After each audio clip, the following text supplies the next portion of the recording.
Hello, I am love Gupta. I am UPSC aspirant और मैं आपको ये दिखाता हूँ कि मैं अब बचे हुए समय में अपनी तैयारी प्रीलिम्स के लिए क्या क्या सब्जेक्ट के लिए क्या क्या मैं मटेरियल पढ़ूंगा। So here is it. मैंने एक चार्ट बनाया हुआ है कि मुझे इससे बाहर कुछ नहीं पढ़ना है। मटेरियल जितना कम हो सके उतना रखना बेहतर होता है। सो मैंने साइंस टेक के लिए जैसा कि देख रहे हैं कि लिखा हुआ है मैंने कि एनसीईआरटी 8, 9, 10 का पढ़ूंगा। मेरे कुछ क्लास नोट्स हैं, मैंने चूंकि जो क्लास किया हुआ है उसका, और ये विजन की पीटी 365 आती है, अभी आई नहीं है, वो प्रीलिम्स के जस्ट पहले आएगी, तो वो पढ़ना है। इससे करंट अफेयर तैयार हो जाएगा और इससे एस्थेटिक पोर्शन कंप्लीट हो जाएगा। यही साथ इकोनॉमिक्स के साथ मैं करूंगा। मैं क्लास नोट्स पढ़ूंगा और पीटी 365 पढ़ूंगा। मान लीजिए किसी के पास क्लास नोट्स नहीं है तो रमेश सिंह को पढ़ सकता है, वो सबसे बेस्ट बुक है। फिर ज्योग्राफी के लिए NCERT 6 to 12 class notes plus Atlas और विजन का पीटी 365। एटलस मस्ट है यहाँ पर। पॉलिटी के लिए एनसीईआरटी 6 to 12 लक्ष्मीकांत, जो कि बाइबिल है यूपीएससी एस्पिरेंट के लिए, और पीटी 365 विजन की। इन्वायरमेंट के लिए 12th की बायो की एनसीईआरटी आती है, उसके लास्ट वाले 4 चैप्टर मैंने एनसीईआरटी से उसे 4 चैप्टर फाड़ के अलग भी रखे हुए हैं पढ़ने के लिए। पूरी 12th की बायो नहीं पढ़नी है, सिर्फ एनसीईआरटी के 4 चैप्टर जो कि इन्वायरमेंट से रिलेटेड है वो पढ़नी है। दृष्टि की क्विक बुक पढ़ सकते हैं, या शंकर आईएएस, अगर आप इंग्लिश में सहज हैं तो शंकर आईएएस की इन्वायरमेंट वाली बुक पढ़िए, दोनों में से कोई एक। और पीटी 365 विजन 365 विजन आईएएस की, जो कि करंट के लिए करंट को कवर करती है। हिस्ट्री में 3 पार्ट हो जाते हैं, ancient, medieval, modern. Even art and culture भी होता है, लेकिन उसे मैंने अलग रखा हुआ है।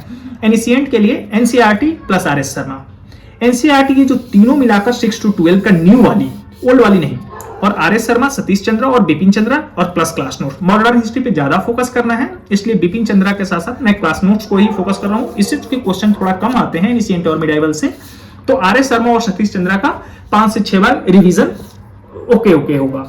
आर्ट एंड कल्चर के लिए मैं क्लास नोट्स पढ़ूंगा, पीटी 365 पढ़ूंगा।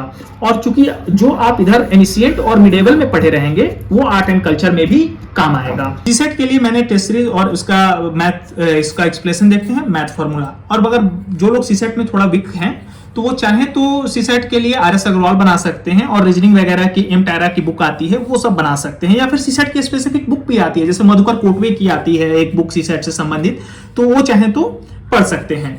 लेकिन मुझे जरूरत नहीं, इसलिए मैं ऐसा नहीं करता हूं। करंट अफेयर के लिए हो क्या रहा है, पिछले 2 बार से करंट अफेयर से ज्यादा क्वेश्चन नहीं पूछा जा रहा है। मैं 2 कोचिंग का करंट अफेयर तैयार करता था और क्वेश्चन बहुत कम आते थे पिछला बार, और उससे भी मतलब पिछला बार का पेपर मैंने देखा है बहुत कम आया। तो मैंने इस बार उस पर ज्यादा नहीं फोकस करना है, लेकिन करना है तो टेस्ट सीरीज बनाना है। टेस्ट सीरीज के जो करंट अफेयर हैं और पीटी 365 की जो पूरा है, उन सबको अच्छे से देखना है। इस तरह से करंट अफेयर आपका कवर होगा। आगे वीडियो शुरू करने से पहले आपके लिए इंपॉर्टेंट इन्फॉर्मेशन, अनअकैडमी लेकर आया है Unacademy civil services championship, India's biggest film based national scholarship test, जहां पर आप जीत सकते हो स्कॉलरशिप एंड 15 करोड़ तक के अमेजिंग प्राइजेस। साथ ही जो स्टूडेंट्स इस टेस्ट में पार्टिसिपेट करेंगे उनको पार्टिसिपेशन सर्टिफिकेट भी मिलेगा।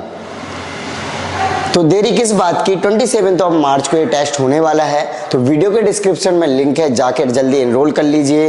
साथ ही आपको पता होगा कि अनअकैडमी के द्वारा बहुत सारे कोर्सेज लाए जाते हैं जो कि डेफिनेटली आपकी यूपीएससी सीएससी प्रिपरेशन में काफ़ी हेल्पफुल होते हैं, चाहे हम आइकॉनिक सब्सक्रिप्शन की बात करें या प्लस कॉम्बो की।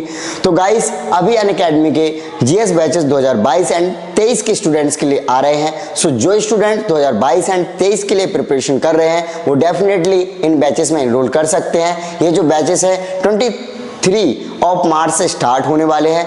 ये जो बैचेस हैं बाइलिंगुअल एंड इंग्लिश मीडियम में अवेलेबल हैं। साथ ही इन बैचेस के साथ आपको बुक्स भी मिलेंगी जो कि Hindi and English both medium में अवेलेबल हैं। सो गाइस, वीडियो के डिस्क्रिप्शन में लिंक है। अगर आप Unacademy civil services championship test में एनरोल करना चाहते हो तो उसमें भी एनरोल कर सकते हो। 27 मार्च को होने वाला है। अगर आप इन कोर्सेज में करना चाहते हो तो ये 23 मार्च से स्टार्ट होने वाले हैं, और मेरा कोड स्टूडेंट जरूर यूज करें 10% डिस्काउंट के लिए। लिंक वीडियो के डिस्क्रिप्शन में है। ये प्रीलिम्स का हो गया। अगर प्रीलिम्स मैं अगर पॉजिटिवली अगर निकलता है तो मैं फिर आगे का भी लक्ष्य बनाए हुए हूँ कि कैसे कैसे कवर करूंगा।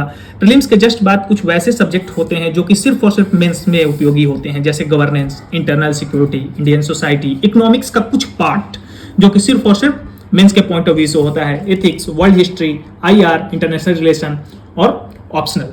ये सारे मेंस के सब्जेक्ट हो गए।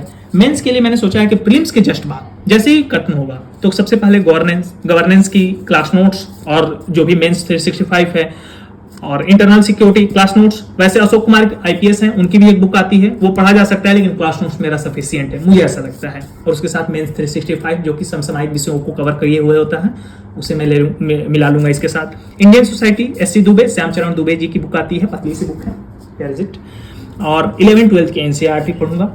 इकोनॉमिक्स के लिए रमेश सिंह, या एक्चुअली प्रीलिम्स में भी मैंने इकोनॉमिक्स यहाँ पर रखा हुआ था, क्लास नोट्स ऑफ पीटी 365, लेकिन रमेश सिंह चूंकि मेंस के कंसेप्ट पॉइंट ऑफ व्यू से रमेश सिंह इंपॉर्टेंट हो जाते हैं, तो मैं उनको पूरा रिवाइज करूंगा और मेंस 365 को लूंगा। एथिक्स के लिए मैंने विकास द्विवेदी सर की मैंने क्लास की हुई है, तो उनका क्लास नोट्स है, केस स्टडी वगैरह मैं सॉल्व करूंगा। वर्ल्ड हिस्ट्री रिवाइज करूंगा। आईआर में फिर उसी तरह से मैंने एक्चुअली अनअकैडमी पर शरद त्रिपाठी सर की क्लास की हुई है, तो मैंने आईआर उससे करता हूँ। और ऑप्शनल के लिए अपने क्लास नोट्स लक्ष्मीकांत, आईआर और कॉन्स्टिट्यूशन, इन सब चीज़ों बार बार रिवाइज करूंगा। प्रीलिम्स आ जाता है, प्रीलिम्स का रिजल्ट आ जाता है, तो फिर मैं इन सबको एकीकृत कर पढ़ूंगा। अगर नए बच्चे नए एस्पिरेंट अगर स्टार्ट करना चाह रहे हैं तो कोशिश करें कि एनसीईआरटी से स्टार्ट करें। पहले एनसीईआरटी 2 से 3 बार कर लें ताकि एक कंसेप्ट दिमाग में फिगर बन जाए। किसी भी सब्जेक्ट की एक नेचर होती है, जैसे ज्योग्राफी को आप इकोनॉमिक्स के पॉइंट ऑफ व्यू से नहीं पढ़ सकते हैं, तो उसके लिए पहले आप एनसीईआरटी पढ़ें। उसमें बहुत अच्छे से कहानी और स्टेप बाय स्टेप करके बताया गया है। एनसीईआरटी खत्म करने के बाद ही वो जो स्टैंडर्ड बुक है उस पर जाएं, ठीक है। तो पहले एनसीईआरटी खत्म होना चाहिए, उसके बाद अपने स्टैंडर्ड बुक को पढ़ें और उससे नोट्स बनाएं। उससे वो खुद भी नोट्स बना सकते हैं। नोट्स छोटा होना चाहिए, ये नहीं कि लेंदी, जैसे कि बुक मान लीजिए मैंने कोई पढ़ना शुरू किया और उसका नोट्स उससे ज्यादा मोटा बना दिया, ऐसा नहीं होना चाहिए। Notes must be crispy and short.